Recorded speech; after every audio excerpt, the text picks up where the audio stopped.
Well, good evening, friends. It's 7 o'clock, and Kevin Lee has just arrived. So we're going to get started on time tonight. And so we gather this evening with anticipation of a productive meeting with Kevin Lee. Yet at the same time, we have sorrow over the devastation of the hurricanes in Texas and now in Florida, the suffering of so many of our friends. Neither one of our Texas sites has logged in tonight, and I heard from Drew Davenport that he is so involved in helping in the rebuilding and just taking care of the emergency situation. And I also talked with Jerry Louth, and Jerry thought he might be able to log in tonight, but wasn't sure. So our South Texas people are missing. But we are glad for each of you in your various locations, and we're looking forward to a very good evening this evening. So may we gather our thoughts together as we share in prayer. Loving God, we come before you with great sorrow over the devastation, the flooding, the loss of lives and homes. But we trust that you know and that you will provide for all of our needs. So as we pray for our many friends who have been victims of the hurricane and the raging fires, we ask that you will be with us here tonight and guide Kevin Lee in his teaching. We offer this prayer, giving thanks for your provision. Amen. We thank Kevin Lee for serving as our teacher again this evening. Kevin Lee is firmly grounded in the Christian faith. He teaches the Bible from the Friend's perspective. He earned his bachelor's degree from Berkeley College's Master of Arts in Pastoral Ministries from Azusa Pacific University. He taught the Old Testament and New Testament classes online for Berkeley College for 8 years, wasn't it, Kevin? That's about like that. Yeah. After returning to Berkeley following his seminary education. And he's taught Old and New Testament more than I did and more than the current teacher does. And that's Josh Bunce, who will be teaching the New Testament class. Kevin lives the biblical ethic in all facets of his life. In his law enforcement work in Lyons County Sheriff's Department, in the church,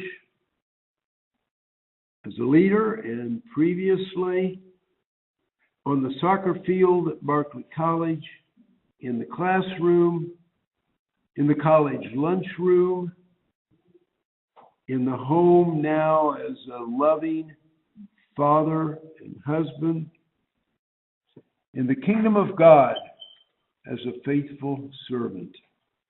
We're blessed to have you as our teacher again tonight, Kevin. And maybe we won't take so long. We have other people that will probably be logging in. Okay. And I'll go out to assist them. Good deal. So I'll move all my papers.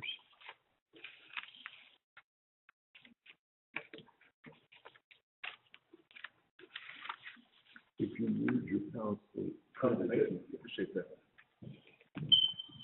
All right.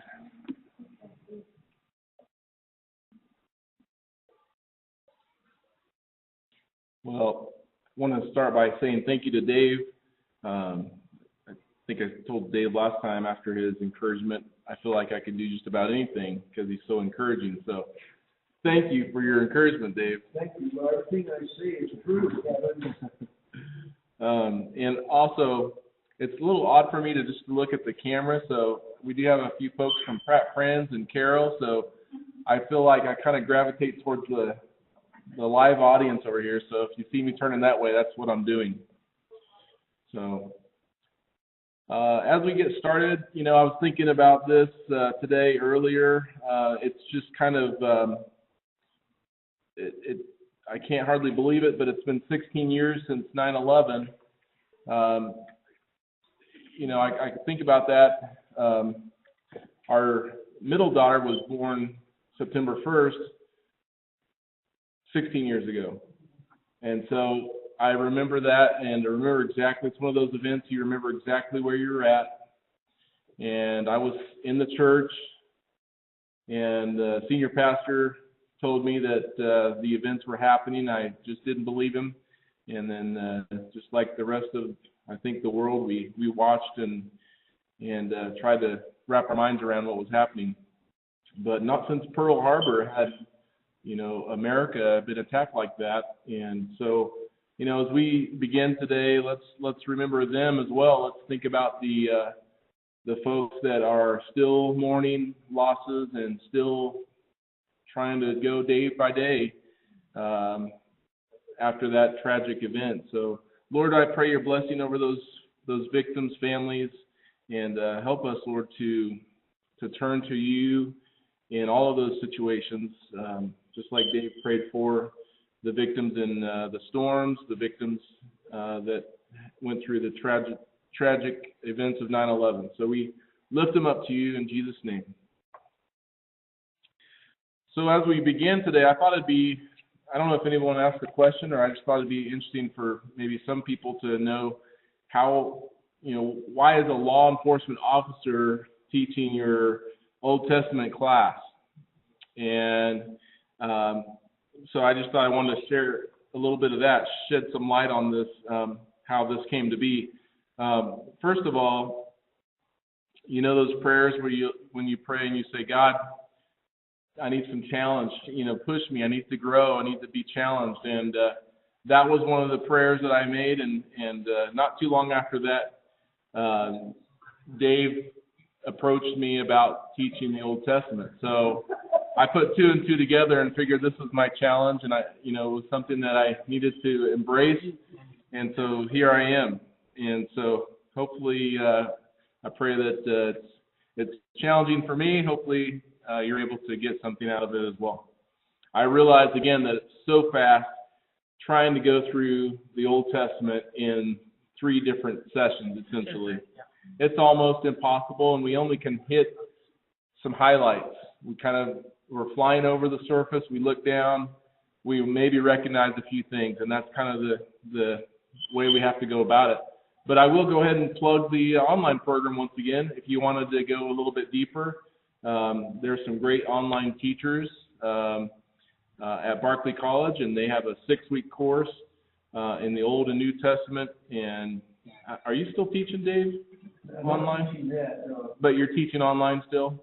Yep. Okay, so at the master's level. So you have to wait to get to the master's level to get Dave. But there's a lot of great material and teachers there, so I encourage you to check that out if that would be helpful to you. So as we get back into session 2, there's several things that I did not hit the first time, and I won't be able to hit everything, but I'm going to try to pick up a few pieces that I missed, and then we'll go forward from there. All right, let me look at Dave. Where's the PowerPoint? Oh, can I get that back right there? How did I? Oh yeah, no. Here, I'll get it. There, you're the master. And there's the. Speaking of 9/11, exactly 100 years ago today, Berkeley College had its first class ever. This is the opening day. So this is the 100th anniversary today of the opening of Berkeley College. Wow. Very cool. All right. Well, I wondered if we needed a little bit of a visual, so I put some notes on this little PowerPoint. Dave copied it over to this for us to look at. Hopefully you can all see that. Yeah, it's this. Okay, good. Okay. So this is the first presentation. We wanted to go over the origin. I spent a lot of time on the origin and the transfer of information from the verbal to the written, and that to me was such an important piece. It kind of goes into the canon of how the canon was formed, all of that. So that was a part of it that we looked at. We did not get to the land, so I want to touch on the land today. We did talk about the genres that are found in the Old Testament. I didn't really hit on the timeline, so we're going to try to hit a little bit of that and some key themes and key people. So as you can see, I've got some makeup work to do. All right, here's just a reminder of the organization that we talked about, the Pentateuch, and we covered a little bit of that last session, and then today we're supposed to get into the historical, and I'm going to pull an audible on you, Dave. We're going to actually look at the wisdom today a little bit if we have time, and then we'll save the prophetical for the last session. But this is the organization and that we find in our Protestant Bibles, and it's a little different than some of the other Bibles that are out there. The Greek Orthodox Bible, the Hebrew Bible, and there's some others that the Catholic Bible. There's some other differences, and we talked a little bit about some of those differences last time. All right.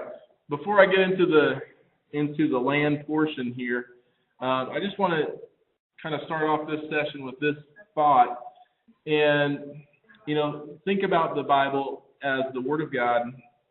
It's referred to over and over again as the Word of God. The Bible claims to be the truth of God, and we see that over and again. Psalm 19, Psalm 119. We see that the Bible claims to be the truth of God. So it's not just an ancient book, some ancient literature that we have. Sometimes some people like to put it into that category, but it claims to be the truth from God. The Bible claims to represent the relationship between God and humanity, and it covers the history of humanity while simultaneously informing us of our current condition in our relationship with God and also our future relationship with or without God. The Bible also claims to provide information needed not only for abundant living, but also for eternal life. So again, these are some pretty big things, and I could give you the proof verses and chapters and all. Those are pretty easy to find. So I'm not going to give you all those, but those are some big things that the Bible claims that it is and that it does. And again, it separates it from just an ancient book that we find from the Middle East. All right. Now I'm going to switch gears for just a second. We're going to take a look at this map if I can pull it up here. There it is. Okay, I've got it here. Let's see if I can. What do I need to do to share it here? It's on there. Cool.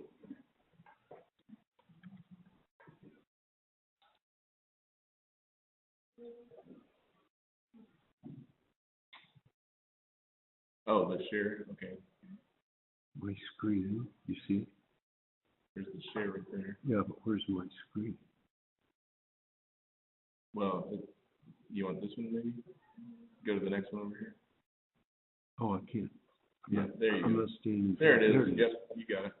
Yeah, that should be. Okay, so now I can just pull it up. What is it? Yeah, you got to put your screen up next. There it is. Thanks, sir. It's on. Okay, great. All right, so as you can see, this is just a copy, Google Earth updated version of the area that we're talking about. And here, this is the weird thing. I've never been to the Middle East. I've never been to Israel, and so it's on my bucket list. If we did a show of hands and I could see everybody, I'd say how many have been there, or how many would like to go there, how many would like to go, or how many have been there more than once. You know, so I'm jealous of you guys. That's not fair, but here I am trying to teach about a land that I've only seen on a map. You know, you flip to the back of the Bible that you have, and there's all these maps. Google Earth gives us some helps. We also have a lot of virtual tours today, but this is the closest, the best I've got so far. But some of you that have been there, you can help us out a little bit. But just a tremendous area, and you know, of course, you notice all of this desert area, and then you have some mountainous areas up here to the north, and of course the seas. But this was referred to the ancient Near East. A lot of times today we talk about it as the Middle East, just kind of a term. And this specific area that we're looking at right here, where my little pointer is here, is the Fertile Crescent, and it's this what they call a land bridge that connects Africa, Asia, and Europe. And so, you know, think about those places that are international cities, like maybe, you know, New York or Chicago. Some of these places that we see a lot of different people from all countries. This would be pretty common in this area because the people coming back and forth selling their goods, selling the things that they have, and buying. So a very international area. Lots of different languages and the things that are happening right here. So this is a very key area for a lot of different reasons. And as we see later on in the wars and the things that happen in this area, we see that it's a strategic area for your empire. This is like the known world. This whole area is like the known world at this time. And if you control this area and all of this trade, you have a powerful empire. And we'll see that as we look at the kings and we look at the battles that took place there. This is the geographical, and you could even say the theological center of the ancient world is right here.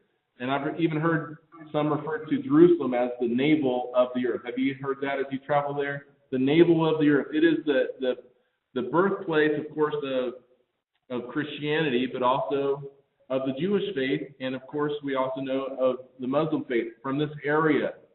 So Judaism, Islam, and Christianity all came from this location, which is very significant. We have, you know, the bodies of water. I've heard it referred to as the Med and the Red and the Dead, referring to the Mediterranean. You got the Red Sea down here. You've got the Dead Sea right here. If I get in a little bit closer there. For some reason, we don't talk about the Persian Gulf over here too much, but these are some of the bigger bodies of water. We know that the Mediterranean, let me scoot back here a little bit, and you can see that in the connection to Greece, Italy today. So I'm going to scroll back, zoom in a little bit here. This area kind of became known as Canaan and the land of the Philistines in this area. Of course, Egypt, Assyria. We have Syria here, interestingly enough. Syria in this area, Babylon, and then way over here. Let me scroll out just a little bit here. Way over here, we have Persia. Some of the three of the big empires that were known in that area. And then you have this little section here, this section down here that was occupied by the Israelites. Interestingly enough, well, a couple things. As I look at this, one thing that always bugs me is the Exodus. You look in the back of your Bible and it shows the Exodus, and it shows it walking through the desert, and you try to think about the story and you think, well, wait a second. I thought that Moses parted the waters. And you hear all kinds of crazy stories about, well, there was this, this marsh water that was ankle deep, and and Moses parted the ankle deep water. There's all kinds of crazy things that you hear, but you know what? The Bible says that Moses, with the staff, by God's power, parted the waters. Now, was it up here, or was it one of the inlets here from the Red Sea? I don't know where it was exactly, but some of the places that we see today, we can kind of follow a trail, but there's some names and some locations that have changed. The water has changed a little bit, so there's a lot of changes. But the bottom line is, it really bugs me when they draw it through the desert, because again, it was through the sea. Over here you've got, if you get a little closer, let me pull this up here. You got the Sea of Galilee, which is not really a sea, it's a lake. And then going from there to the Dead Sea, there's the Sea of Galilee. To the Dead Sea, you have the Jordan River. And so, I know that today a lot of people, that's a very popular place to go and to actually be baptized in the same area where John was baptizing and Jesus was baptized. So that would be a highlight to see that area. All right. Ernest Cooper, Ernest, I am unable to mute your mic, but everything that's happening at your place, all of us are hearing. Do you know how to mute your mic? Yeah. Okay, you go ahead and mute your mic, because I can't do it because you're logged in 3 times. Thank you. All right, so over here, again, you can see Egypt today. You've got the Nile River, the largest river in the world. And then over here, in this area, a little hard to pick up these, but you've got this little spot here. You've got the Tigris and the Euphrates, which obviously are a couple of rivers that were mentioned in connection with the area surrounding Eden. So another thing that has always intrigued me is, well, where is Eden? Maybe we should just be able to find, we find the Pishon, the Gihon, find the Tigris, or Euphrates. It says it comes together, or the rivers come together at that location.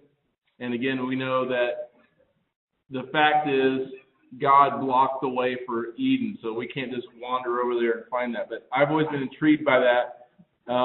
And we can only see those 2 rivers today. So what happens to the other 2?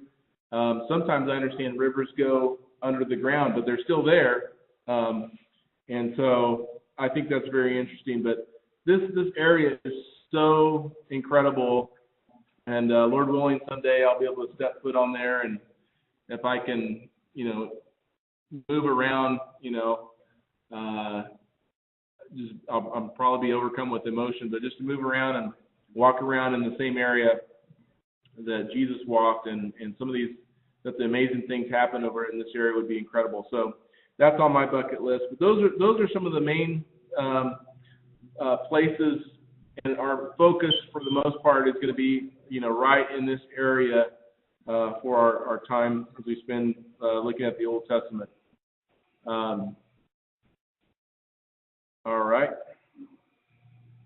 Comments on anybody that's been there? Any nuggets that I missed or you want to point out? Well, I think it's impressive that several presidents going to the river. Uh-huh. And Moses and Abraham, they followed the river.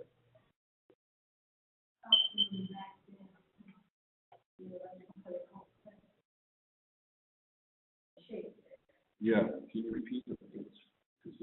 Yeah, you're saying that Abraham's journey from.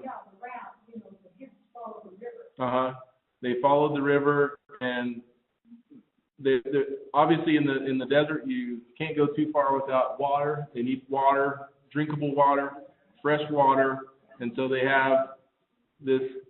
There's the water here, and then they have the water here, and that is the water source in that area. Then below that you have a lot of desert. So I mean, it is a plentiful land, and the Bible describes this area as a land flowing with milk and honey. And I can imagine that coming out of Egypt, the desert, and then you come over here, and I understand today even more so the things that there's actual orchards and things like that have, the technology that they have, they've actually transformed a lot of the area into a very vibrant area. I also understand that a lot of the there's work with the ocean, taking the ocean water and transforming that into drinkable water, and some other really neat things that are happening over there. But so this is the main area that we're going to be looking at. One thing I don't remember if I mentioned that last time, the Old Testament. Let me go back to this part here. Let's see.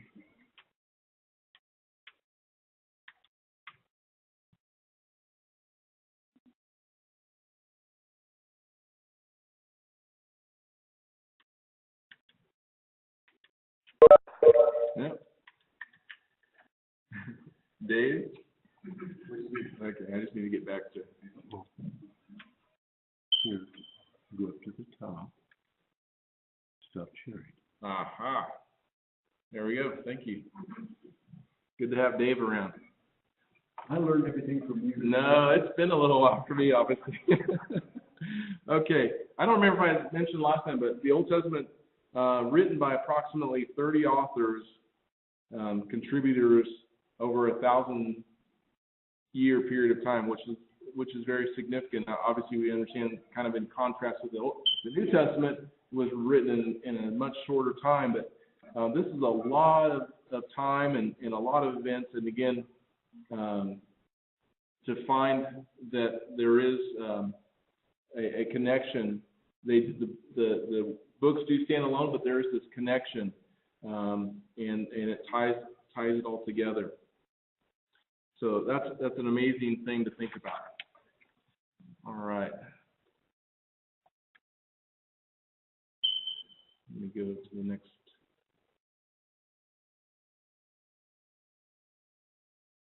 Now, this is kind of unfortunate. That's a very small look at one of my graphs. I'm going to have to get a bigger one available to you, but I don't know if I can make that bigger or not. Let's see. Oh, yeah. There. Well, they'll have to make it bigger. Let me tell you how to do that. Let me tell you how to make your picture bigger. Go up to your little eyeglass above. There's a little magnifying glass which is above the picture, and click on the magnifying glass that has a little plus in it. And then when you do that, it will enlarge. How big do you want it? Oh, just to where it's not, I mean, it's going to be a little fuzzy, but as long as we can kind of get the idea of it. If it goes bigger, it's going to go off to the side. Yeah, it needs to stay where I can see it right there. Can you see that? I'll just look off of this, but as long as they can see it, that's Yeah, fine. okay. Yeah. So this is just a look at, there's so many different things. That one thing I want to point out in terms of the timing of all of this, when did these things, when were they written down? It's hard to find, you talk to 5 different experts and you get 5 different opinions. And it seems like the consensus doesn't come together until about the time of David. There's a lot of different ideas. When was the Exodus? I'm not going to, espouse my idea. That's for you, and you can wrestle with that. But I always come from the standpoint that these events happen at some point in time. We might not understand the timing of it, but that does not take away from the fact that those events happen. These events are presented as events that did happen over and over again, and as we said before, in the New Testament, are referred to as events that happened. So, I always say we need to be careful of, it's okay to look at it very critically, but also with the understanding that, look at the whole Bible as a picture and see that the New Testament is referring back. Jesus is referring back to these events. So if you take away, well, that event maybe didn't happen. Some folks would like to say, this is maybe a fictitious story, or it's just a teachable story, but it's not really an actual event. And again, I hammered that pretty hard last time. But that's not an option if you look at Jesus' words and take Jesus' words for the gospel. These things did happen. The timing of it is not necessarily, there's not a set consensus. And like I said, until about the time of David, you won't see that. You'll see a lot of different ideas. So these are just some ideas out there on some of the when these things were written down. Again, they were transferred verbally, but they were written down at some point. And I shared lots of different examples last time of when God specifically said, hey, Moses, write this down. And then that continued on through Joshua, and it continued on, and the teaching was passed on. So, but these are some ideas for the Pentateuch, roughly 1400 BC was one of the ideas of that was out there. I believe these came from these questions came out of off the website from Got Questions, which is a good resource, I think. But there's so many different ideas. I just wanted to give you kind of an idea. But I also wanted to point out that as you look at that list, you'll see, well, who was the author? And again, let's get into the debate, right? As soon as you say, well, who is the author then? Because we have all these different sources. We have this different kind of literature. We have, and again, the first 5 books, the Pentateuch, Moses would be the author. And somebody would say, well, Moses died towards the end, so he can't be the author. Well, he can be the author of the part where he was alive, and he can pass on, and the scribes can continue on to take the information and share it. And so for a lot of these, you'll see, I am in full agreement that generally speaking, if it's the name of the book, that's who wrote the book. And sometimes it gives you hints towards that fact. Sometimes it's kind of left open. And so, that's something that we people of faith have to wrestle with. Some people don't like the idea of the Chronicles, be credited to Ezra. Well, that's okay. It's still a biblical book. It's part of the canon, and that's fine. Okay. So you'll see as I went down here, we got the historical books, and we have the order again that we see in the Protestant Bible. The books of the Bible are situated somewhat chronologically, but they're also situated in a way that the literature form is taken into account. And so you have the law, and that's the Pentateuch. You have the historical books where there's this big emphasis on history, the history of the people of God. Then you have the wisdom literature or poetic literature. And again, just because it's in that category doesn't mean there's other elements. We know that Job is very poetical. We know that, of course, there's elements of history in some of those as well. But generally this is the categories that we have organized them in the Protestant Bible. And then, of course, you have the prophetic books. You have the major prophets, and then you have the minor prophets. The major prophets, not like the major league and the minor league. It's the major prophets have the bigger books. They're larger, more content. The minor, it's smaller, not as much content. The thing that you see to the side there was just my little notes here of scratching arrows. This goes here, this goes over there. We'll look back on that again, but the bottom line is it just talks about the different big empires that I talked about, the Babylonian, the Assyrian, the Persian, and the different prophets that were connected to that. And again, as we get into the prophets, we'll hit that a little bit more. to get a better understanding of that. So I think one thing that's really interesting to me is that sometimes you don't realize that some of these prophets were contemporaries with another prophet. You sometimes think, well, this is a standalone, but there's a really great connection, and I think that part is really interesting to me. And then to the right of that list, that whole grouping, you can see how the Hebrew Bible is organized.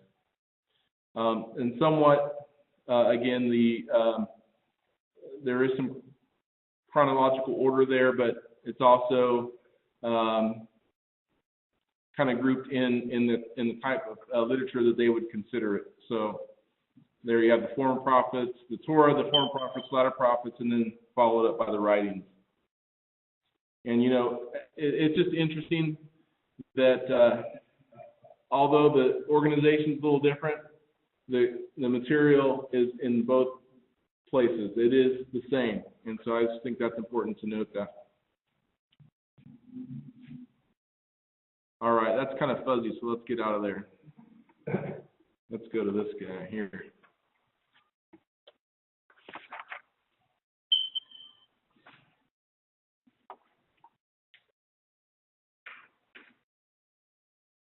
Here's a bit of a chronology of the Old Testament events. Let me see if I can slide that over a little bit. Is that moving? No, that just moves my screen. Okay. So you have just a quick overview of events here, hitting some highlights here. Of course, starting from the standpoint of creation. Shortly after that, you have the flood. You have basically the forefathers. I actually did another slide where I was doing the genealogy on Ancestry.com. That was kind of fun just to do that, and I could pull that up, but I don't think we have time to show you. But I always think that the ladies get the sword into the stick, because it doesn't show the matrons of the people of faith. So, but generally, when you speak of the forefathers, you're talking about Abraham, but you got Abraham and Sarah, and then you got Isaac. Isaac had Rebekah. Jacob had Rachel and Leah, and then Joseph had I believe it's Asenath, and then Moses, and then Moses and Zipporah, and then of course, think about Moses, think about the rest of the family, Aaron and Miriam. Think about some other significant people in the kind of patriarchal era, Joshua, and then of course Caleb. Those are some of the significant things. But going back to some of the timelines here, again, I showed you there's just a couple different things. Primarily, a lot of my information, coming from the ESV, but also the Old Testament Survey from John Walton's book, which I think Dave still recommends. Don't you still recommend that book? Well, yes. Yeah. Okay. All right. So we're good there. But you see some of the significant points there. You have the going back to after the patriarchs, you've got the Exodus. Again, I said the timing. Is it 1400? Is it 1200? I don't know. And there's a lot of different things you could argue different ways, but again, it happened at some point. That's good enough for me. The judges come in, and there's kind of a range for them. And then, of course, like I said, it gets really more firm dates on the United Kingdom. Of course, you have Saul, David, and his son, Solomon, and then you have the divided kingdom. We also understand the fall of Israel happened in the divided kingdom, 722 BC. And then relatively short time after that, the fall of Judah, 586 BC. The southern kingdom falls, and it's kind of the end. But we know it's not the end because we know that there's a return, and we'll talk a little bit about that in some of the history as well. So, okay. Let me skip from there. There it goes. All right, just to kind of cover a little bit here. Reduce that and get the whole thing in there. It's still big enough to see. That did it on my computer, but yeah, I just went down there. Oh, yeah, everybody will have to do that. Oh, okay. All right. Everybody will have to reduce it if they Yeah. want to see the whole thing. So, anyway, this is some of the stuff we're going to talk about. Cover some of the stuff I missed, which I've already started to do that for the second session. Some of the historical books, some themes, key people, and like I said, I'm going to pull an audible. We're actually going to look at some of the, hopefully we have time, but we're going to look at some of the wisdom literature and poetic books because actually it fits in that time frame with some of the things that we're going to be talking about. So that's kind of where we're going. All right. How are we doing? We doing okay on time? When's our break time? Oh, yeah, about 20 minutes. Okay, good. All right. So real quick, we're going to start back with let me go back here.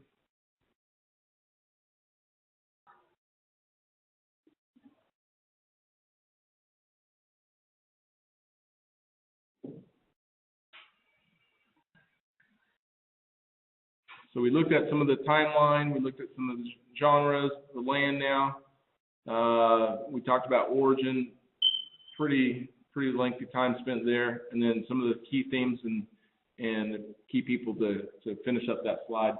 So as we go back and we think about some of the key people, of course, in the very beginning of the Bible, we have Adam and Eve, right? Adam and Eve. We have Noah, and here's a quiz question for somebody. What is the name of Noah's wife? Noah's wife, what's her name? Speak up.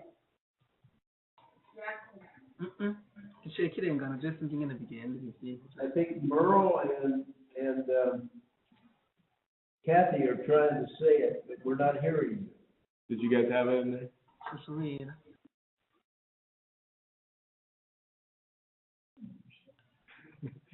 Well, I call her Mrs. Noah because I don't know. So, I just wanted to see what you would say. So, Okay, that's cheating. I was digging, thinking, all I've ever heard is Mrs. Noah. That was not fair. keep you on your toes there. Okay. You can't tell if the professor is cheating.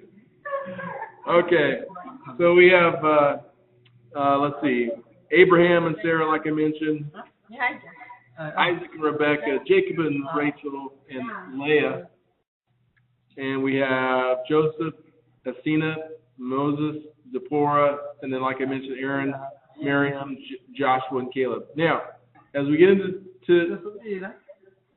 You don't have those on your screen. no, these are just. Oh. As we get into the beginning here, this is going to be really fast through some of the first books, but Genesis, we have Adam and we have Eve, and we have the covenant that God makes with Adam and Eve. That in the very beginning, Genesis 2, 15 and 16. Somebody's talking. Are they asking a question or? I know. Ernest, try to mute your mic. Hello. You're talking and we're hearing everything you're saying, but we need you to mute your mic unless you have a question. Sorry. Thank you. You're good. Okay. So, a couple things that I'm going to kind of point out real quick. Genesis, we have this covenant that God makes with His creation, and we have Adam and Eve, and we have this picture of paradise. And as we know, you read 1, you read 2 chapter, and then chapter 3, paradise is lost, and rebellion took place, and the loss of paradise, the loss of relationship. And you could say that, well, from that point on, the rest of the Bible is restoring that relationship. It's about restoring that relationship with the promise of a Messiah, as we know from the New Testament, referenced throughout the Old Testament. And I'll spend a little bit more time on that the next section. But from that point on, everything changes. And it's really interesting. I was talking to somebody the other day, and they said, well, don't be so hard on Adam and Eve, because if I put a bowl of whatever in front of you and a whole bunch of other people, and then I filled the room with everything else, all the great things that you can imagine to eat or that you might want, and I said, enjoy yourself, whatever, but just don't touch that bowl. Sure enough, somebody would get into that bowl. We have that same nature, that same tendency. We're drawn to that thing that when somebody says no, we are drawn to it.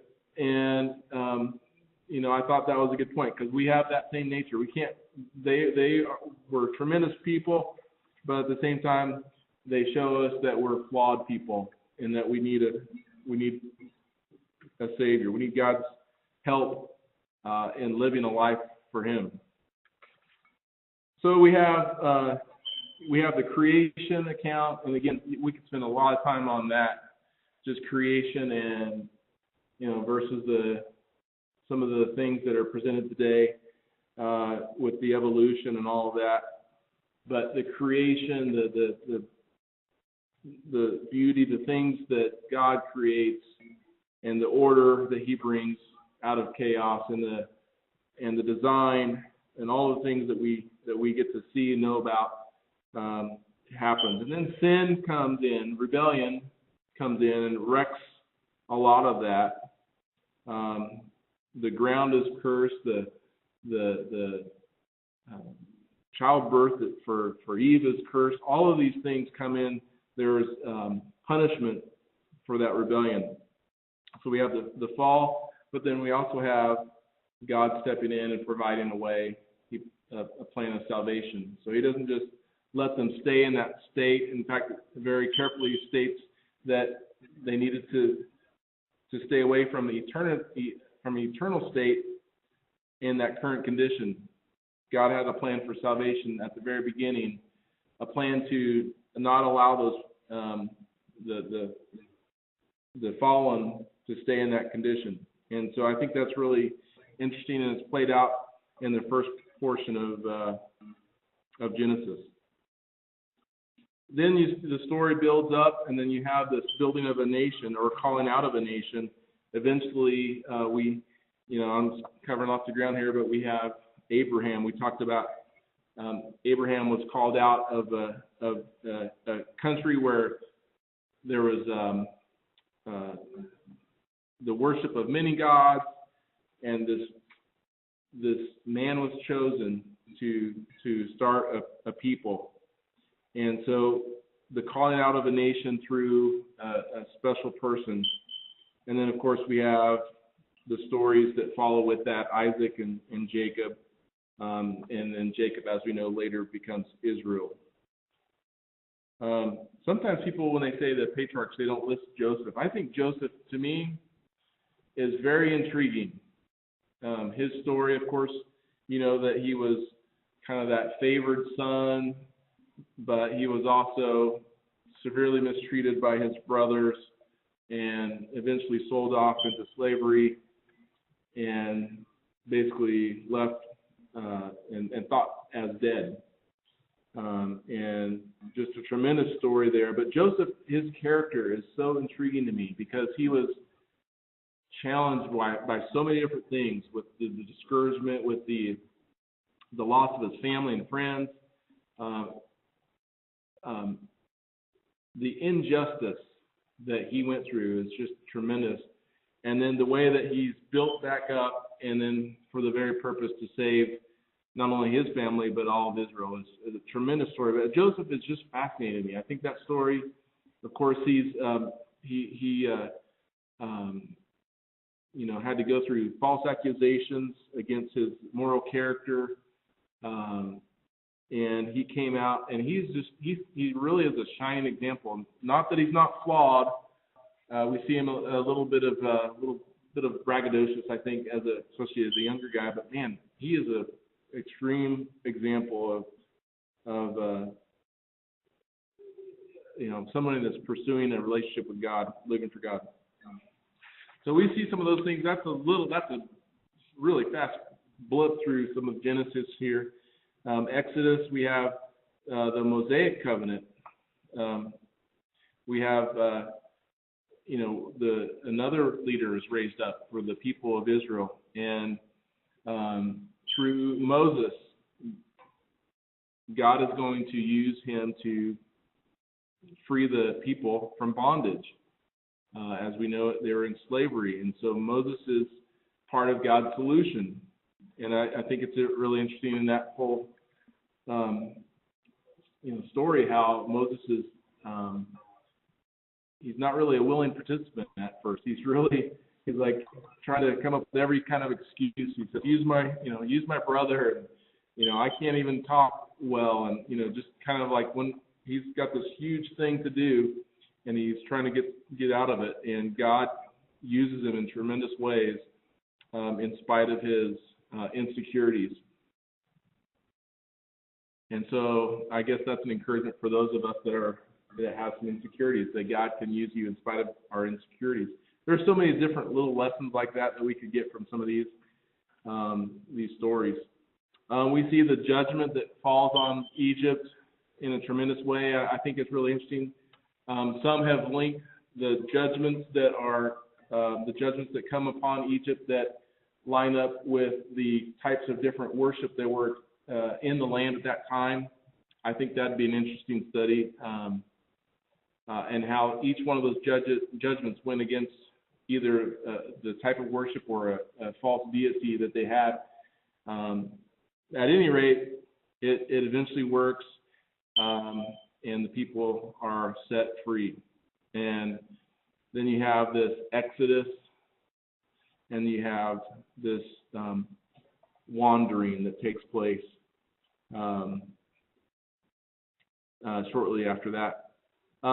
It's interesting. I was looking at the route, and again, the specific spots might not be. I mean, you could go the general area. If you go from, let's say, Goshen to the Promised Land, let's just say pick a spot, Tel Aviv or something like that, But the bottom line is, it took 40 years to do a 200-mile trek, roughly, and they could have done that in about a month, had they been obedient. There's a lot of lesson there too, isn't it? They wandered around in the desert for 40 years, and it's tremendous that the folks that eventually make it out get to start anew in the Promised Land. And we talked about the fact that there's this covenant, this law that's given that helps the people to understand how to live in relationship with each other, but also in relationship with God. And we talked about the Ten Commandments and how that represents relationship with each other and also with relationship with God. And I think that's a consistent thing. We need to understand how to live together in relationship with one another. And I talked about last time a little bit how, I've got a statute book. I didn't bring it, but my statute book is about this thick, and it has, different laws just about everything you can think of. And mostly it's how to get along with other people. And if you don't get along with other people, it has either the fine or the penalty that's associated with that. And a lot of times, in the work of law enforcement, my role is just to keep the peace or help people to understand how to get along with each other, which is what the whole, is what the Bible is doing, is what the Ten Commandments is talking about. And it's what the Golden Rule talks about, to love the Lord your God with all your heart, soul, mind, and strength, and to love your neighbor as yourself. So it's just interesting. And again, I said last time that correlation of our laws were formed out of the wisdom and knowledge that came from the law, the Ten Commandments, and the Word of God. So I see that clearly even today in the things that I work at. And you could simply just say, just get along. Don't take what's not yours. Don't provoke someone. Those things. It's very elementary when you boil it down to the key problem. All right. We have some great events also in Exodus. Of course, I didn't talk about the big thing, of course, the Passover, which is kind of a foreshadowing for what God is going to do in the future, and we see that in the work of Jesus Christ. Leviticus, you have the Levites of the tribe of Levi. These were the ministers that were appointed to serve God. And again, a lot of what Leviticus is talking about is how this would take place. It's talking about the worship, and in that book you have the different types of offerings that the people are required to give. You have instructions for the ministers themselves. You have instructions for abundant life, and you have these special celebrations, these special holidays that go with the people of Israel, wherever they are, helping them to remember some of the key things that God has done for them, such as the Passover. So it's a tremendous book. You've got things like, of course, Sabbath, which, again, still influences us today. We have some towns that, if you drive through on a Sunday, it's a Sabbath and everything's closed. And, when I was a kid, that was more prevalent, but today, there's more commerce happening on Sundays. But I think it's interesting. One of the things that still kind of is trickling through our society today is you cannot, in the city of Emporia, you cannot buy liquor on Sunday. So what do the people do? They go to the other towns where they sell liquor on Sunday so they can have their liquor. But I just think that's interesting. It's the idea of the Passover is still integrated in our society, and it stems from this kind of an idea that a day is set apart to be holy, to do no work, and to remember the things that God has done. That's a very key part of the history and the culture of Israel. You also have the Passover feast and the remembrance of the Passover. You have the Feast of Weeks, which is Pentecost in the New Testament, celebrating also the harvest time. You have the festival or the Feast of Trumpets.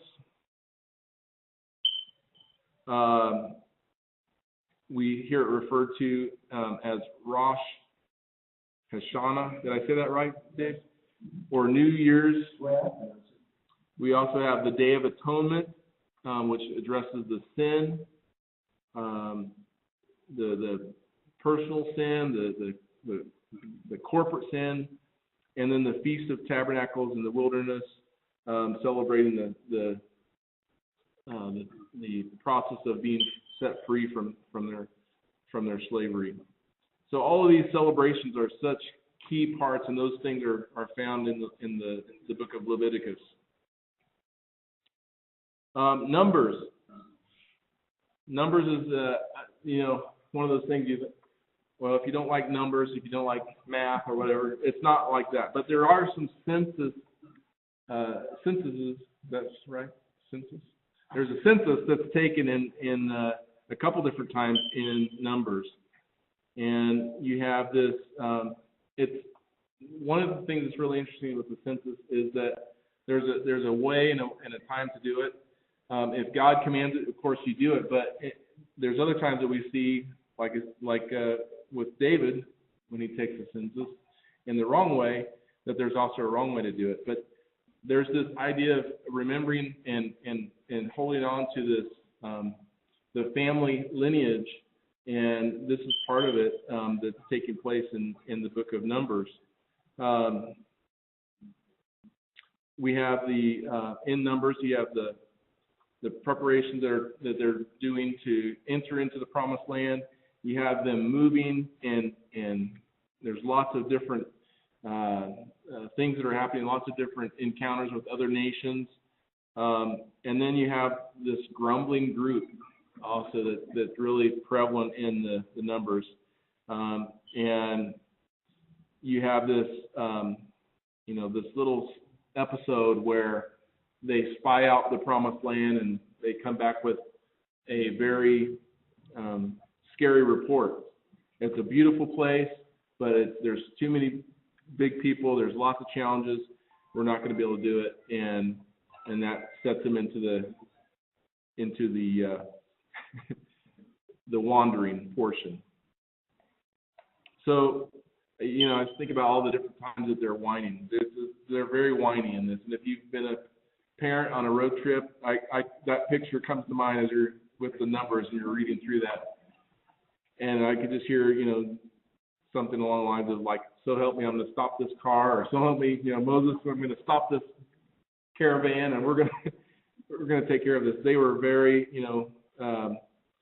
whiny, but at the same time, remember they're marching through the desert, and there's a lack of water, and everyone knows when you're tired and you're hungry and you're thirsty, you get hangry, right? Or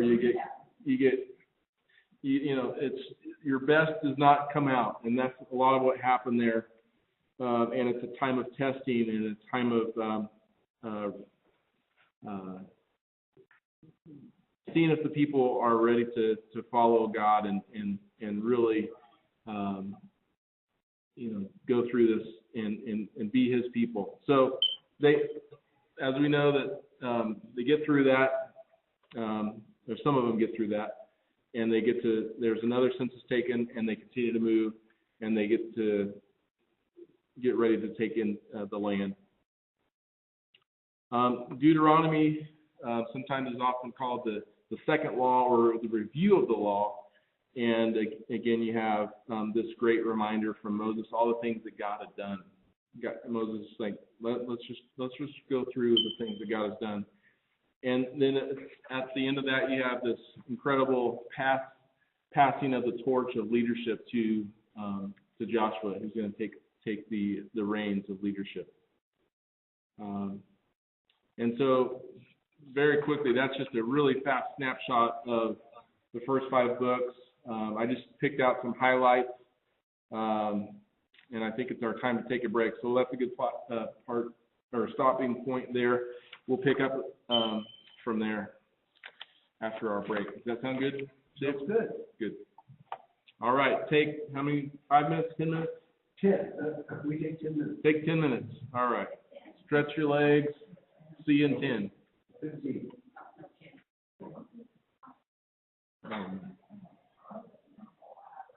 The thing you're doing is just figuring out perfect 10 minutes. Good deal. Awesome. Let's see. I want to find something interesting. This is just for fun. Let me see if I can find it. It's for the next session. Oh. Are you done with the map? Yeah, I'm done with the map. Okay, then we probably ought to get that off the laptop. Close out there. Because you never get the anything else in there. Boom. I mean, on the desktop. There you go. It's gone. All right.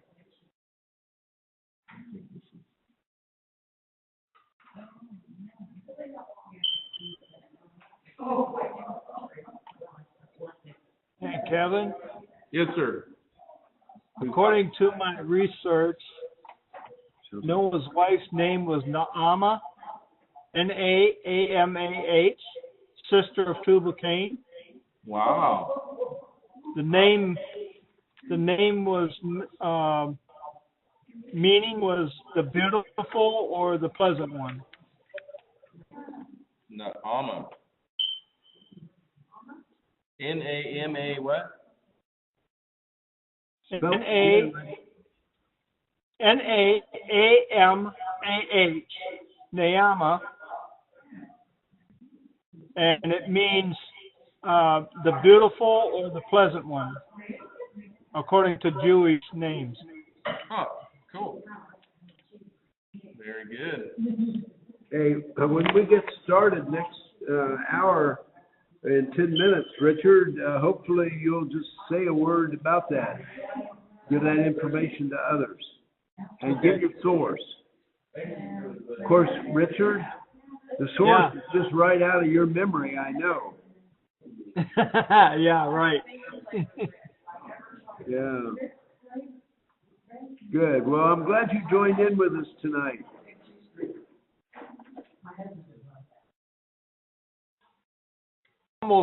I almost forgot it because I'm working on putting a deck in for somebody.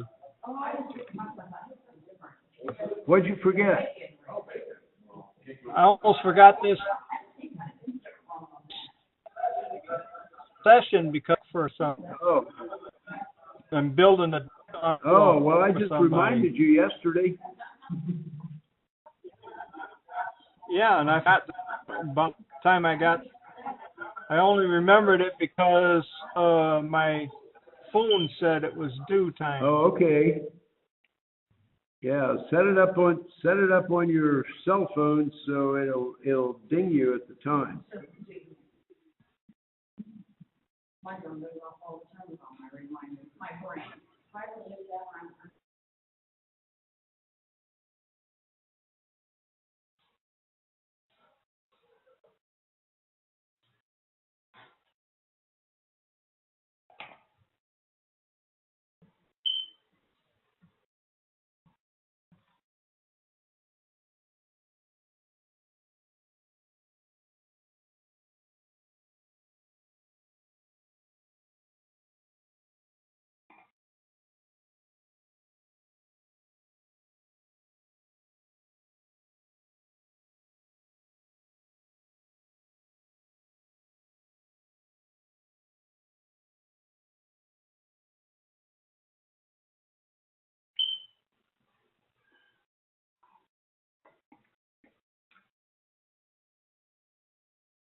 Hello?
Don't understand you.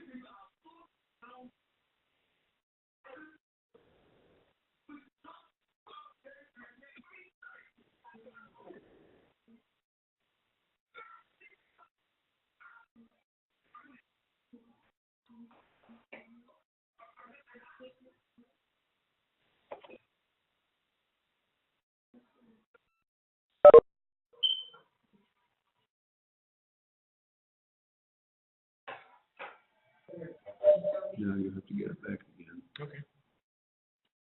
All right, well, I guess, so we don't run out of time, let's get back at it and, in it to win it, that's right.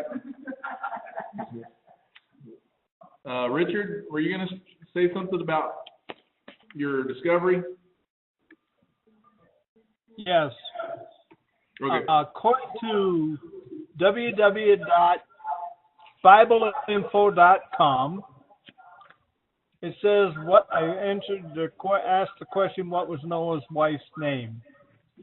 And this is what the Bible says about Noah's wife, beginning in Genesis 7:7. So Noah, with his sons, his wife, and his sons' wives, went into the ark because of the water of the flood.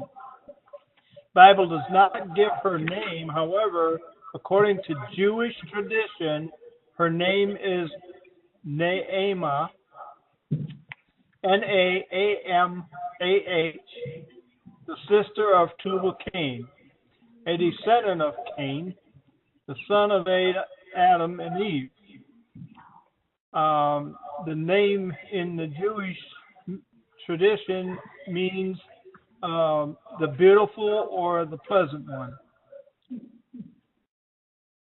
Okay, Richard, the key is what you started with, that her name is not listed in the Bible. So you go Yeah. outside the Bible and get something from Jewish tradition. Right. So it is not, so what you gave us is not biblical, but out of someone else's tradition. Thank you for clarifying that, because it was a surprise to me that you found it in the Bible, which you didn't. I was going to give him a T-shirt for that. Good job, Richard. All right. Well, we're going to get back into now. Again, I feel bad because we go so fast. I'm just hitting the highlights. But like I said, if you want to get deeper, there's a lot of opportunities to do that. The online program has some great classes, and I recommend that. And you could go in much deeper. At our church right now, we're going through the Bible, and it's so hard to do it as you go through it to really hit on it and to do justice to it. But we just have to hit some highlights and keep moving. So we looked at the Pentateuch. We hit some highlights there. Some of the things that happen, some general themes, and some key people. And we're going to turn into the historical books a little bit now. Now, as I do that, again, like I said, that the leadership is being passed from Moses to Joshua, and you have this tremendous story in as Israel crosses into the Promised Land, and they take this fortification, this city that's tremendously built up, and its name is Jericho. They go into that place, and they, in a very untraditional, or you could even say a very odd military strategy kind of a way, they take it by blowing trumpets and shouting. So, a very interesting situation.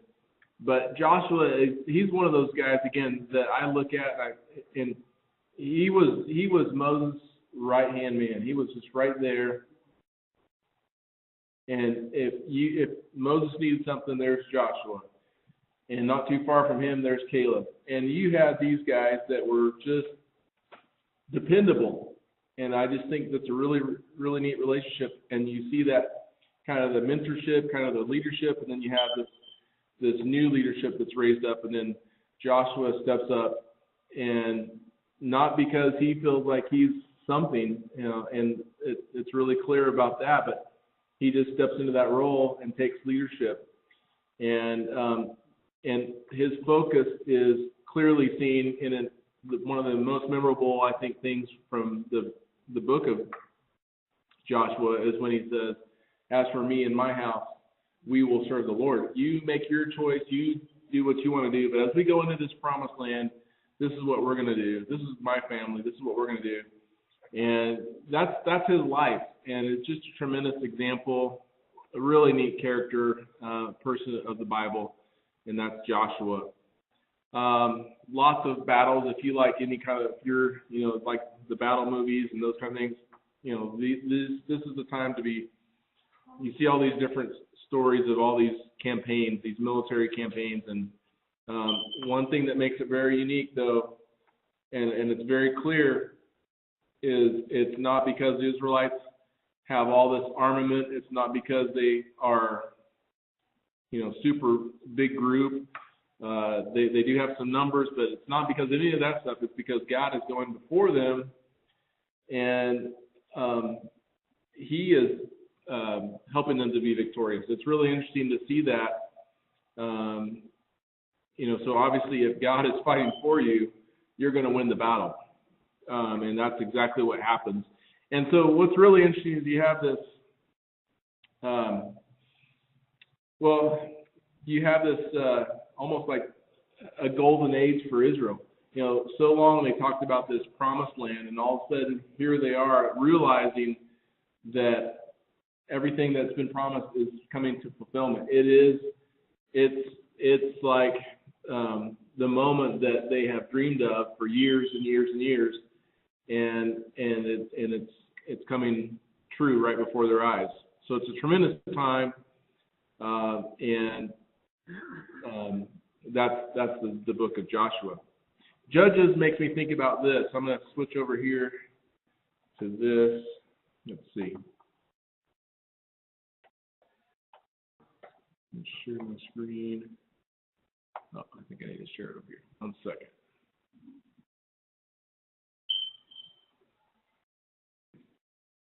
There we go. Can you see that? This is my. This is a cool T-shirt I've seen recently. You got all the superheroes right there. Is that coming up on the screen there? You know, Batman, you got Iron Man, Captain America, Spider-Man hanging down there. You got the whole Flash and Superman. And then Jesus sitting in the middle of them, and he says, and that's how I saved the world. I need to get this shirt for Nathan, or, you know, it'd just be a fun shirt. I just like this because obviously I like the superheroes and all that. But Jesus is the ultimate superhero. I just love that. As I think, though, of the, let me go back here now. There we go. I'm going to go forward here.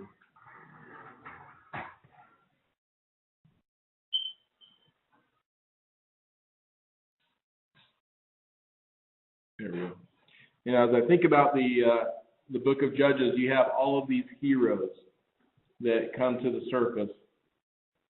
There, you have this loss, kind of a loss of leadership when you lose, you know, Moses, and you had Aaron, and, you know, definitely Joshua and Caleb, and you had these tremendous leaders.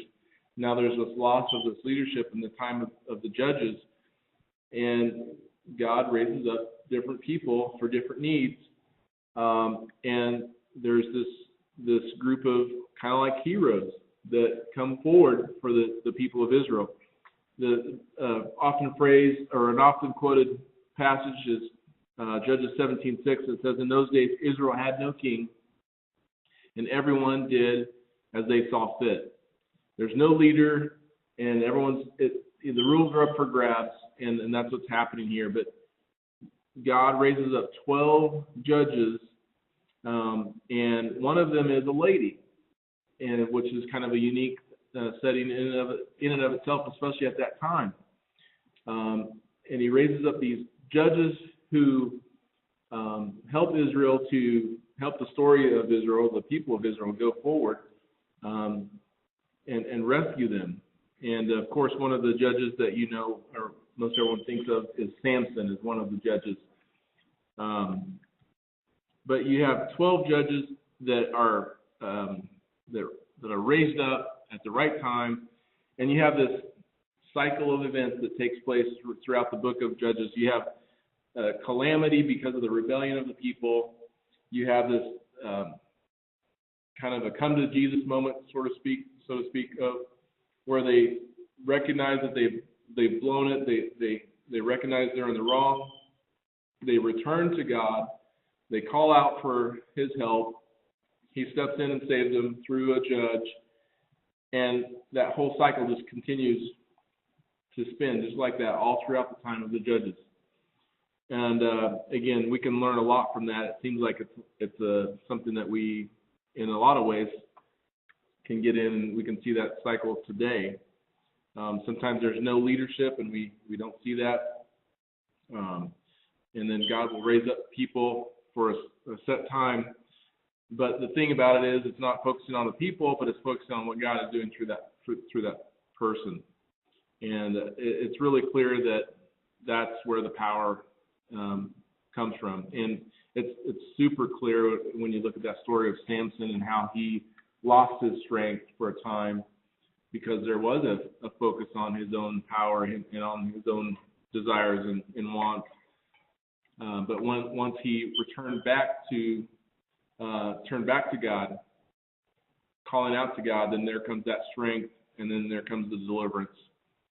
So Judges is a really interesting book, and like I said, you'll see that cycle. Ruth comes after that, and this is I think most people would say this is kind of a love story in a sense. It's kind of got that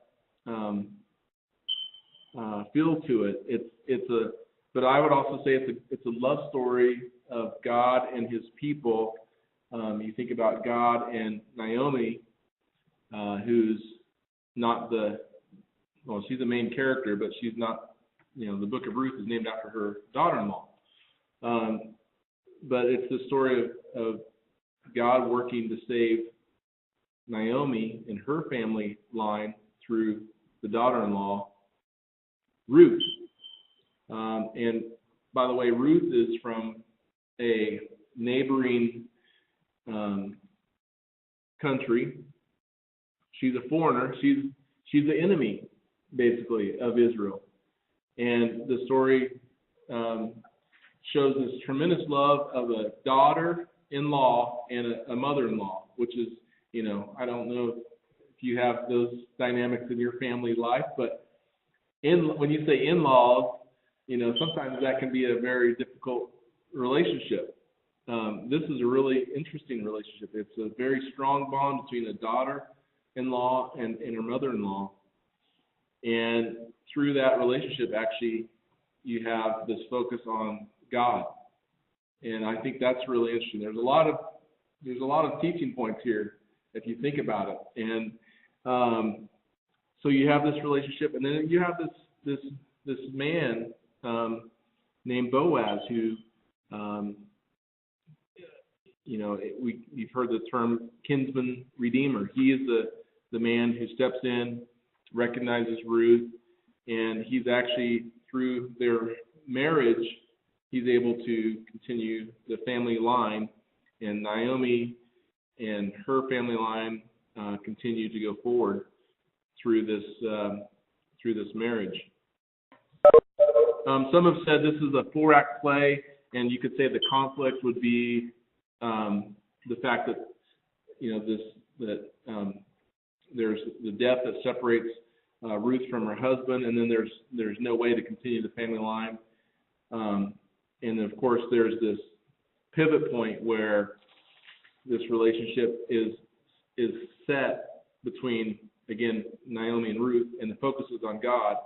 And then you have this kind of the rest of the plot unfolds where God provides a husband, and it's a tremendous story. So there's the lack of income. Think about as a widow that not only the daughter-in-law would have, but the mother-in-law. There's a loss of the family name. There's the kind of the stigma that went with that at that time. And through all that, God restores that family line. And as we know that Ruth shows up later in the family line. She's actually the great-grandmother of David, King David, and through that is in the ancestral line of Jesus, which is tremendous. You think about that again, a foreign lady, foreigner, an outcast, an enemy of the state of Israel, who's brought into that ancestral line and ultimately becomes part of the family line of Jesus, which is tremendous if you think about that. That's just a tremendous thing that that God did in that story. So I don't really like love stories that much, mushy-gushy, love story stuff, but this is a good story, and it's really incredible. And again, the focus is on God doing the work in that family's life, which is tremendous. You have 1 and 2 Samuel, and this is a great story. I always love the story of Samuel and this time we're kind of exiting out of the judges, and there's this lack of leadership, and then here comes this character, Samuel. And as you have this Samuel that comes into the scene as a spiritual leader for the people of Israel, you also have this establishment of the kingship in the land of Israel. And so you go from basically a theocracy where God is in charge to a monarchy, but I would suggest that it's still a theocracy, but you have a king in place. Ultimately, that's the way it started out, and then it goes into more, kind of drifts from there into more of a king-led state, especially when it's a divided kingdom. But you have this tremendous leader in Samuel, and he reluctantly allows Israel to pursue their dream of having a king so that they can be like the other nations. Even though he warns of all the things that the king will do, they say, sign us up, and then they have this king. And of course, we understand that it doesn't work out too good with King Saul, and eventually to David, and then to Solomon, and so on. Some have linked 1 Samuel, 2 Samuel, 1 Kings, 2 Kings, kind of as together like a set. Like you have chapter 1, 2, 3, 4, 1 and 2 Kings. There's a lot of repetition, and you can clearly see those two going together without hardly any break. But the thing that we see, of course, in 1 and 2 Kings, we have more of a kind of a description of the different kings and how they did. It shows the divided kingdom. After you have the United Kingdom, then you have the divided kingdom, and it shows that Israel had 20 kings, Judah had 19 kings, and 1 queen. And interestingly enough, you could argue Israel had no good kings, but I think some would say Jehu was a pretty good king in some respects. Judah had a handful of decent kings. One of the ones that we probably hear of more often is Hezekiah, because of his work with the architecture that he did, saving the pool of Siloam in Israel, which is actually still there today. The tunnel that he dug, Hezekiah's tunnel. Did you get to see that when you were there? You were in the tunnel? So Hezekiah was one of them. Jehoshaphat, there's some others. Josiah is another one of the names that you've probably heard. But Judah had a string of some pretty good kings. But this divided kingdom, it really didn't work out too well for Israel, and that ultimately led to their downfall. Also, though, during this time you have the prophetic ministry that's taking place, and you have some prophets that come into play. You have prophets such as Nathan and Ahijah, Jehu, Elijah, Elisha are some of the names that you have heard of. These are sometimes referred to as pre-classical prophets. I don't really get into a lot of that. A lot of it is just who wrote down their prophecies, and was a prophecy to the king or to the people as a whole? Was it for the people of Israel, or was it for the future? The writing prophets or classical prophets, sometimes referred to in that way: Isaiah, Jeremiah, Ezekiel, Daniel, Hosea, Joel, Amos, Obadiah, and so on. That's just a term that we give it. I don't know that there's anything. The bottom line is they're people that were called upon to share the word of God, sometimes very specifically to the people of Israel, but sometimes to the nation, but also sometimes to the other nations, which I think is interesting, prophesying against or to the other nations. So those are the things that are happening for Samuel, 1 and 2 Kings. On the tail end of that, you have 1 and 2 Chronicles. And again, like I said, there's some repetition. It feels like there's repetition. one thing that's really interesting, in the First Kings, you get a pretty straightforward look at, and it'll say this was a good king, or this king rested with the fathers or the forefathers, or was gathered to his people, or opposite of that, it really kind of the end of their kingdom.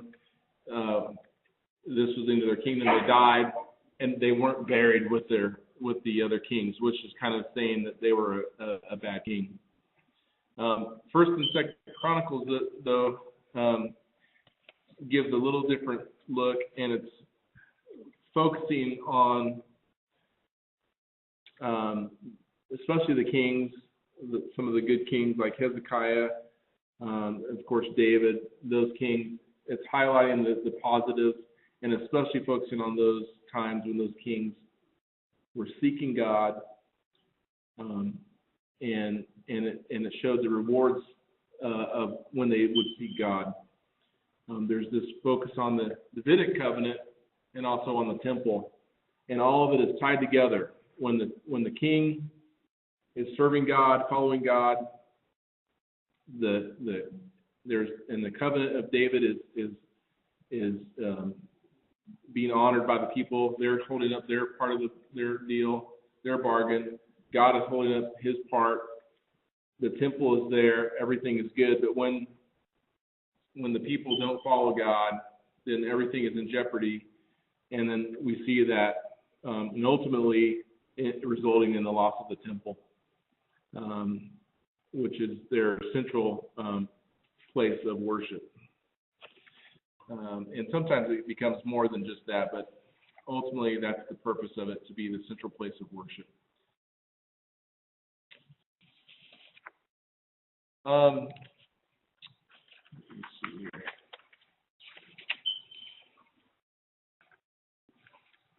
There we go.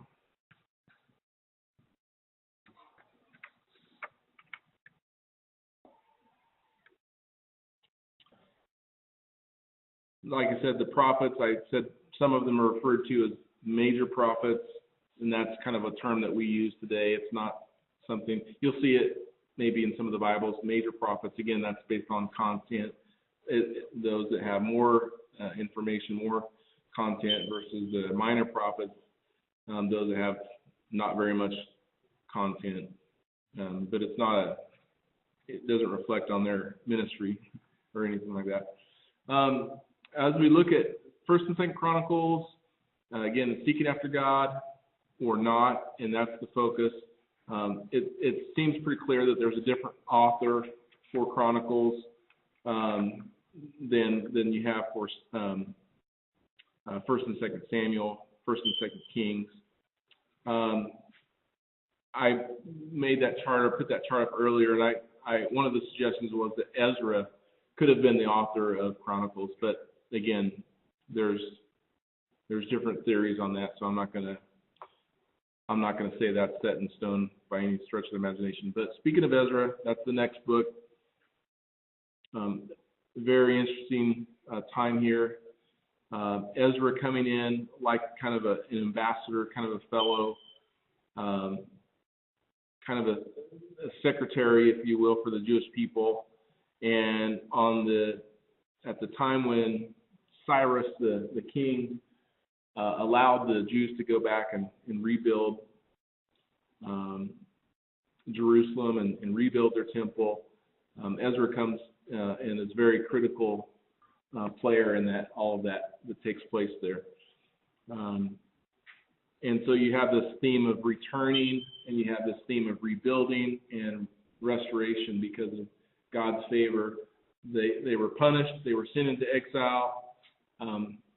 They were taken out of the land, but now, in the time of Ezra, they're able to go back, to return, to rebuild, and to enjoy coming back into God's favor.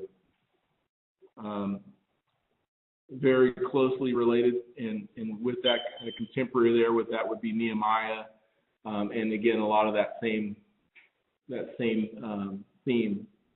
Or the same themes will be in that book of returning and rebuilding. Of course, we know Nehemiah, we think about rebuilding the walls was his main thing, and some of the challenges that he had with that, the opposition that he had to go through. But the theme of return, rebuild, and restore, not just this plot of land and the structures, but restore the people, God's people. And I think that's the bigger picture, is that it's not just a rebuilding just for the state, and or for the name of Israel. It's for the fact that they can be the people of God once again. And I think that's the key. Esther is right after that one, and Esther is really an interesting book. I'll throw out another trivia question there. What's so interesting about Esther, you people that have read through Esther? What is the one really unique fact about Esther that kind of sets it apart from, and Dave can answer this question. No, let somebody there answer so they can have some discussion. Yeah, so, all right, so what is the unique fact about Esther that sets it apart from some of the other historical books, or really all the other books? Go ahead, somebody unmute your mic and answer his question. I don't think that she ever mentions God's name. All right. God's mentioned by name. All right, Kathy from where's Kathy? I'm in Osawatomie from Gardner Friends, and I'm a Barclay student. All right, good job, Kathy. That's Online correct. student. Online student. Very nice. So, did you hear her answer? Yes. Did you hear that? Say it again, it's for everybody. Okay, so Kathy stated that in the book of Esther we don't hear or the mention of God, and so you go through this book and you have all these things happening, but there's no mention of the name of God, and I think that caused, in the we mentioned about the canon and the work that was happening there, that caused a pause for some of the authors. Some of the builders of the canon, as it was coming together. This was a sticky point, and one of the things that's really interesting here is that although God is not mentioned, He's still present, and I think that there's a really interesting piece there that. There's this, it's almost like divine interventions that are happening throughout that story, and you have this Israelite who becomes a queen, and in that time, this puts her in a position, and it's kind of like. You think about it, she's in a position of power, and it's like just for this event. And so, and I think that's one of the phrases that you hear, for such a time as this. She is put there in power, and she's able to ultimately save the people of Israel. So God is present. He's not mentioned directly, but indirectly we see him at work, and I think that's a really interesting feature. The Purim festival, which is still celebrated today, is part of that. They celebrate their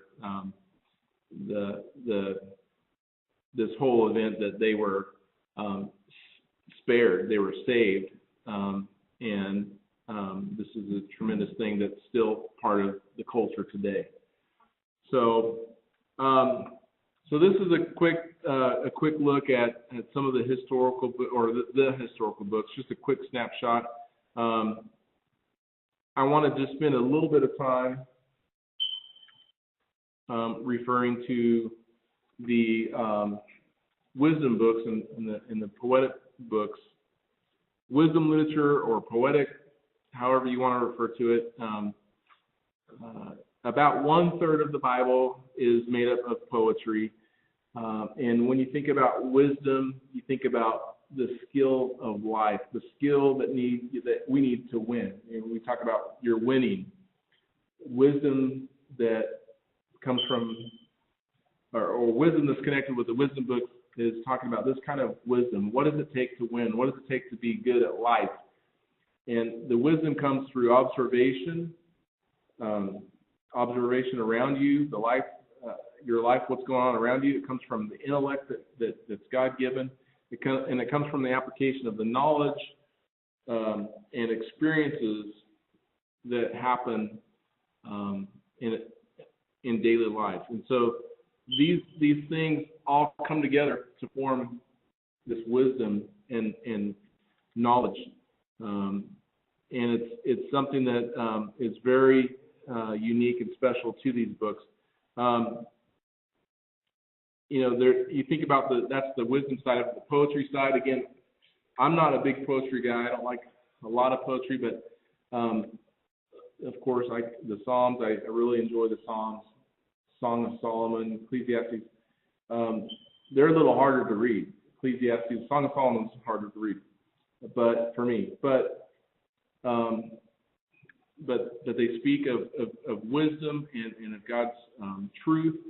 And as we look at that, and as we use, like I said, the power of observation, we use our intellect, we use our experiences, it all comes together, and we gain wisdom for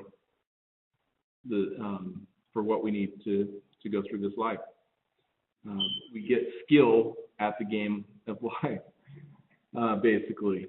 And so within that grouping called wisdom and poetic books, you have Job, you have Psalms, you have Proverbs, Ecclesiastes, and Song of Solomon, or sometimes Song of Songs it's referred to.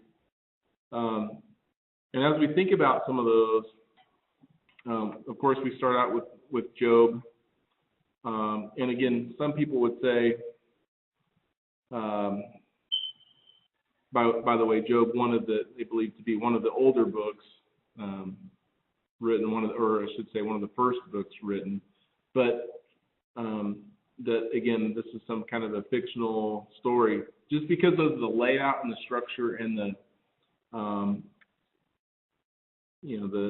poetic nature of that. And I just want to caution again that that's not, just because it is in that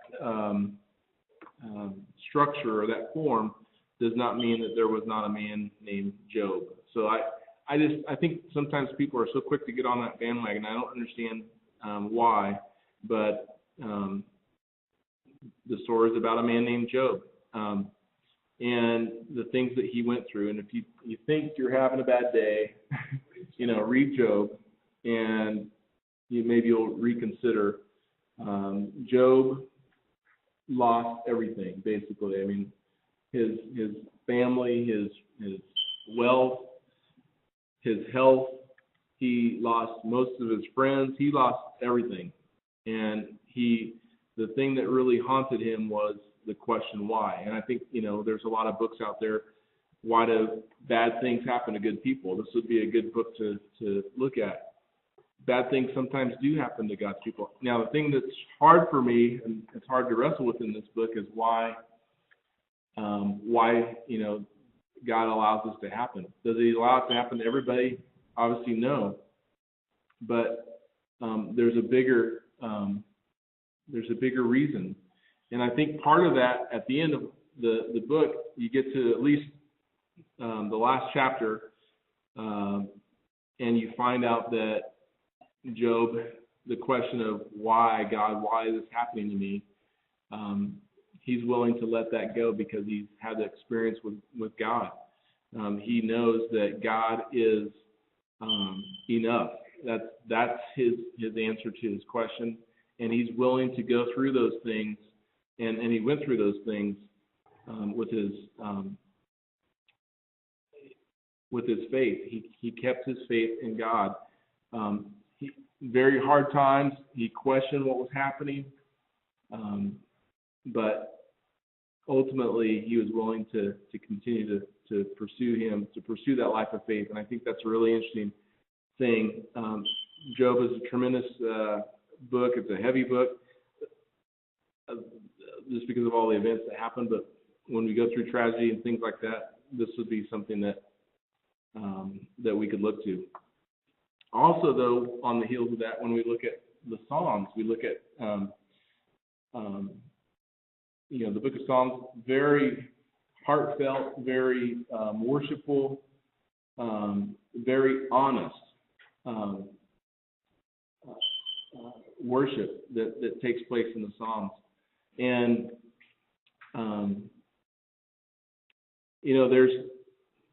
there's 5 books that, and most of your Bibles will show book 1, book 2, book 3 of that division. Is there more to that than what we see the book 1, book 2, book 3?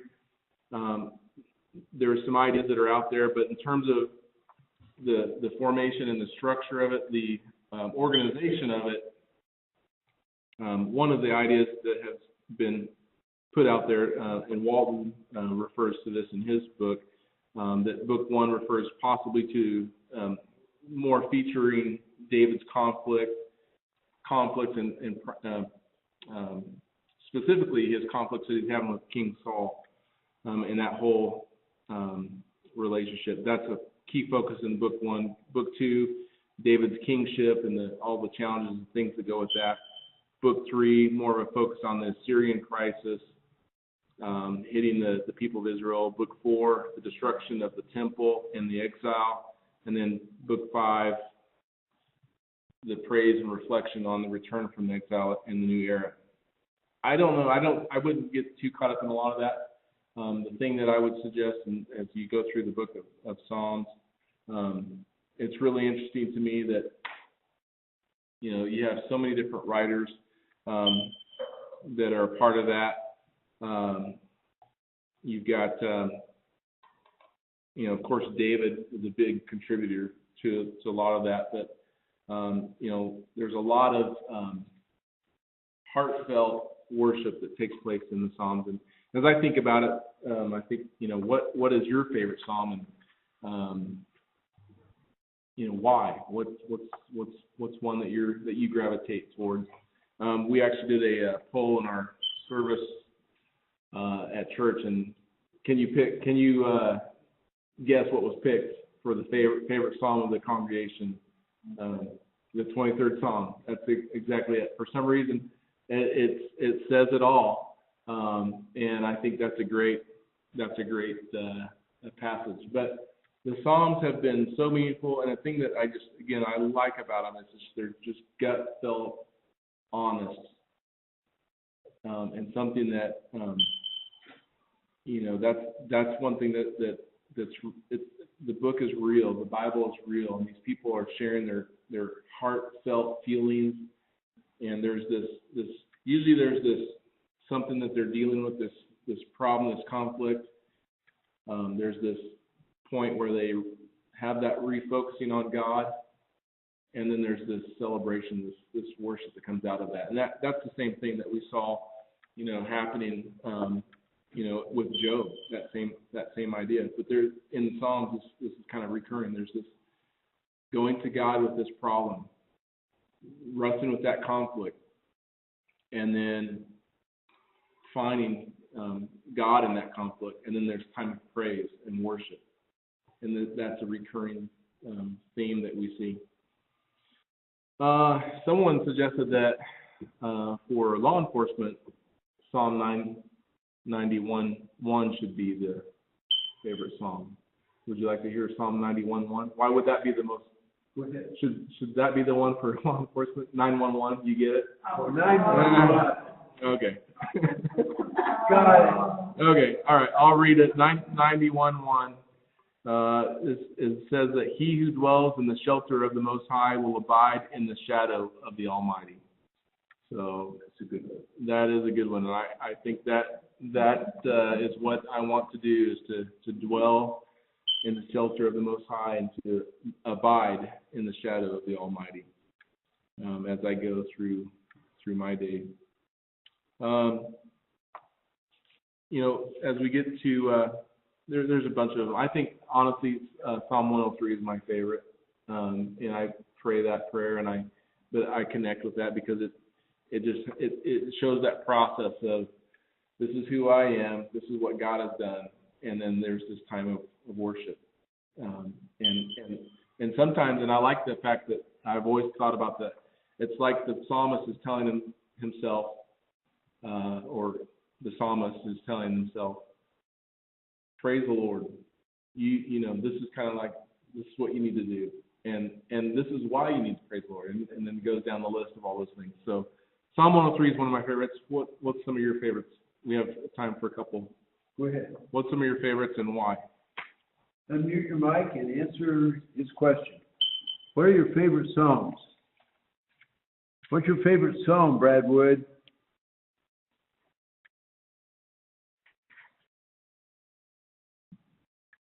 Hello, Brad. Unmute your mic and tell us your favorite Psalm. Yeah, I got to run to the computer and mute my mic. I don't know. That's a hard question. I like Psalm 100. I like Psalm 121. I like Psalm 150. Those are all beautiful psalms. Yeah, they are. What about you, Ernest? What's your favorite Psalm? My favorite song is a country song, number 49 and 100. 49 and 100? Yeah. Good. Thank you. Kathy and Robert, what's your favorite Psalm? Psalm 139 puts me into perspective. Oh, And yeah. Psalm 92, there's a passage that promises that we will still be fresh and flourishing and fruitful in old age.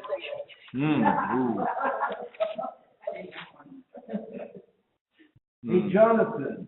I like it. Jonathan, we haven't heard from you all night. What's your favorite Psalm? Unmute your mic and tell us. I'm not sure you're able to unmute your mic because I don't see it up here. I don't think you can talk to us because you're not fully logged in. Kumar, what's your favorite Psalm?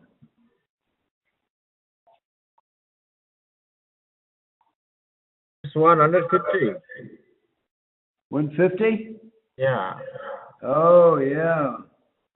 Good. And Merle and Eunice, what are yours? I think Psalm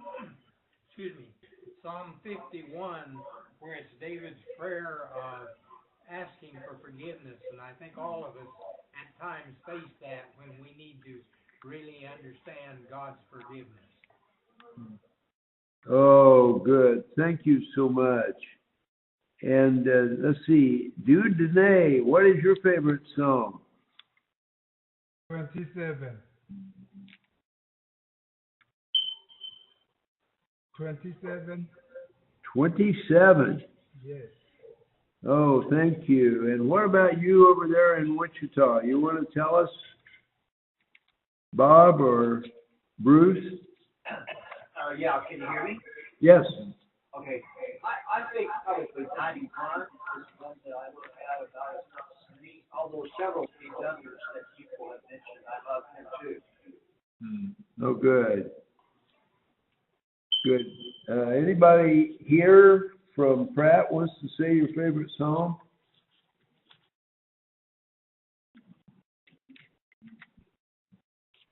Oh, yeah.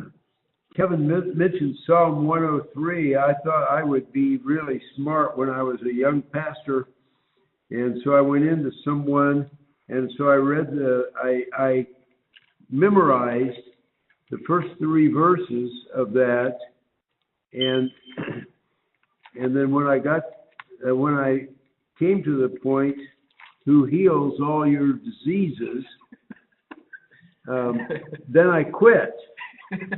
And then the person went on and quoted by memory all 22 verses of that psalm. So from then on, I didn't try to show how smart I was. Hey, Kevin, tell us what you're going to do next time. Okay, so we've got a couple more wisdom books of the wisdom literature to look at. So we'll look at those, and then we're going to transition to our prophetic books.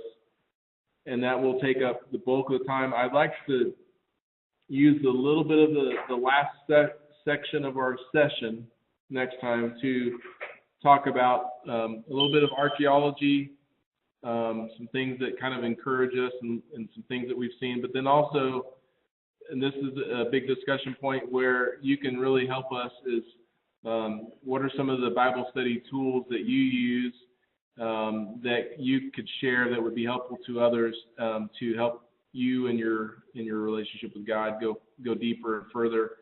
What are some of the tools that you've used? So we'll save that for the next session, come with those ideas, and like I said, we'll wrap up the wisdom literature, and then we'll get into the prophetic books. And you're going to tell us a little bit about archaeological finds too? Yeah. Good. That'll be fun. Good. All right. Well, friends, we have completed our time. We've actually run out of time. So what I'd like to do would be for us to close the session out, and I'll do that with prayer. You bet. Good. Well, Kevin, we thank you again, and as you did last month, you expanded our knowledge of the Old Testament.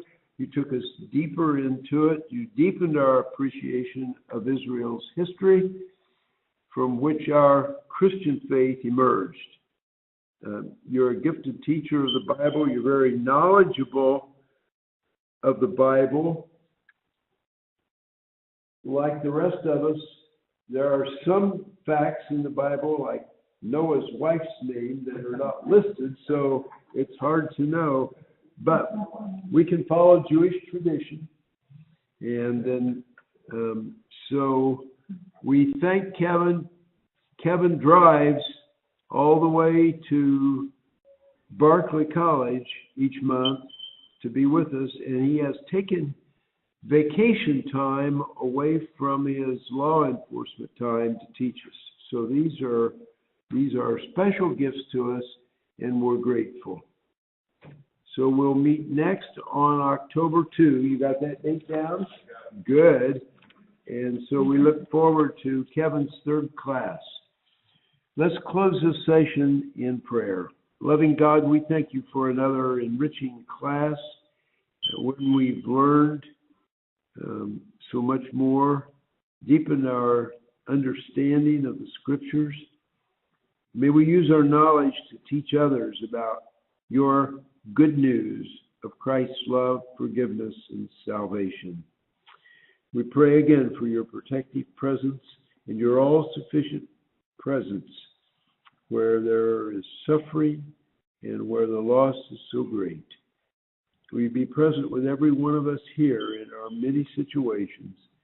We give you thanks. Amen. Well, friends, we'll look forward to seeing you. Actually, it's a little bit shorter time now, not quite a full month until we meet again. So we'll see you on October the 2nd, and we thank you for joining us tonight, and we thank Kevin once again and look forward to his message to us in 3 weeks. Thanks again. We love you all. Thank you.